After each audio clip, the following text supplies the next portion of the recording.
এখন আমি পিতামাতার উদ্দেশ্যে কথা বলবো।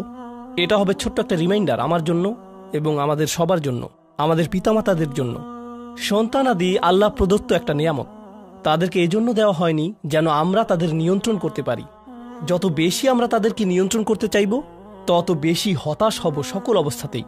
আমি দেখেছি এমনটা, বিশেষ করে যে পরিবারগুলো তাদের সন্তানদের দিনের সুরক্ষা করতে চায়, তারা যত বেশি সন্তানদের উপর জোর করে দিন চাপিয়ে দিতে চায়, তত বেশি ওই ছেলেমেয়েগুলো অদ্ভুত সব উপায়ে বিদ্রোহ প্রকাশ করে। কারণ যে বিষয়টা আল্লাহ চান আপনি তাদেরকে প্রদান করুন, আপনার ছেলে মেয়েদের কাছে আপনার যে সুযোগ আছে সেটা তাদেরকে আপনার আদেশ নিষেধ মানতে বাধ্য করার জন্য নয়। সুযোগটা এই জন্য দেয়া হয়েছে যেন আপনি তাদেরকে এমন সব বিষয়ে চিন্তা করাতে পারেন যা শুধু আপনার পক্ষেই চিন্তা করানো সম্ভব। তাদেরকে এমন সব বিষয়ে পছন্দ করাতে পারেন যা শুধু আপনার পক্ষেই পছন্দ করানো সম্ভব।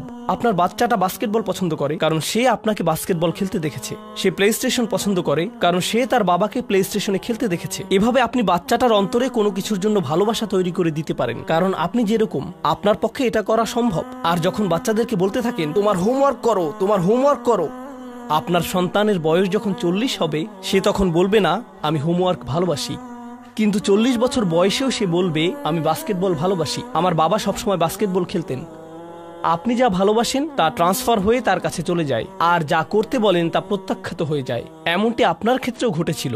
আপনার ছেলে মেয়েদের কথা ভুলে যান, আপনার নিজের বাস্তবতাও এটাই। আপনার বাবার কিছু কিছু জিনিস যে আপনি এখনো পছন্দ করেন তা ভালোবাসার মাধ্যমে আপনার নিকট ট্রান্সফার হয়েছিল, আর আপনার বাবার ওই ব্যাপারগুলো আপনি অপছন্দ করতেন যা তিনি জোর করে আপনাকে গেলাতে চেয়েছিলেন। এখানে উপবিষ্ট প্রত্যেকের বাস্তবতা এটাই, শুধু সেগুলোই গ্রহণ করেছি যেগুলো ভালোবাসার মাধ্যমে হস্তান্তরিত হয়েছিল।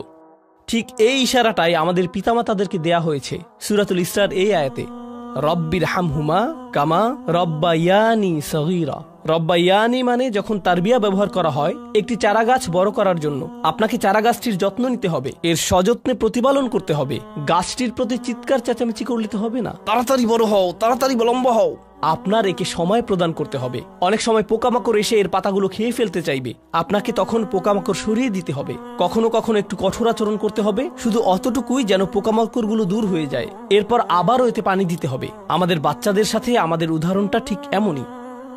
ঠিক এ কারণেই আমরা আমাদের মাতা পিতার জন্য এই দোয়াটা করি। আমি দোয়া করছি আল্লাহ যেন আমাদের সন্তানদেরকে হিদায়াত দান করেন, যা শুধু তার পক্ষেই দেয়া সম্ভব। দোয়া করছি আল্লাহ তাদের অন্তরে ইস্তিকামা প্রদান করুন যেন তারা তাদের জীবনে সঠিক সিদ্ধান্ত নিতে পারে। আরও দোয়া করছি আল্লাহ তাদেরকে ইব্রাহিম আলাইহিস সালামের দোয়ার মতো করুন যা তিনি আমাদের সবার জন্য করেছিলেন, রব্বি জাআলনি মুকিমাস সলাতি ওয়া মিন যুররিয়াতি। হে আমার রব, আমাকে সালাত কায়েমকারী বানান এবং আমার বংশধরদের মধ্য থেকেও। আল্লাহ তাআলা এখানে উপস্থিত পিতামাতাদেরকে আমাকে সহ সবাইকে এমন দৃষ্টান্তে পরিণত করুন যে আল্লাহকে ভালোবাসে এবং যে নামাজকে ভালোবাসে, যেন আমাদের ছেলেমেয়েরা নামাজের প্রেমে পড়ে যায় আমরা যেভাবে নামাজকে ভালোবাসি তা দেখে। বারাকাল্লাহু লি ওয়া লাকুম ফিল কুরআনিল হাকিম ওয়া নাফা'নি ওয়া ইয়্যাকুম বিল আয়াতি ওয়াজ যিকরিল হাকিম।